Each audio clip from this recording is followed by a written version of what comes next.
ದೇವಕಿ ನಂದನ ಯಾದವ ಕೃಷ್ಣನ ಭಜಿಸುವ ಶರಣ ಗುರುವೇ.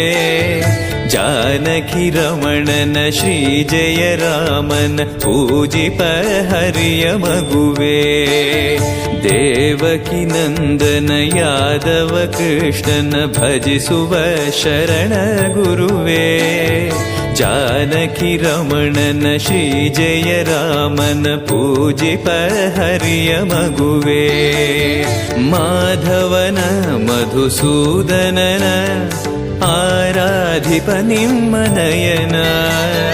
ಕೇಶವನ ಹರಿಗೋವಿಂದನ ದಾಸನಾಗಿ ಜನನ. ಪೂಜ್ಯಾಯ ರಾಘವೇಂದ್ರಾಯ ಸತ್ಯ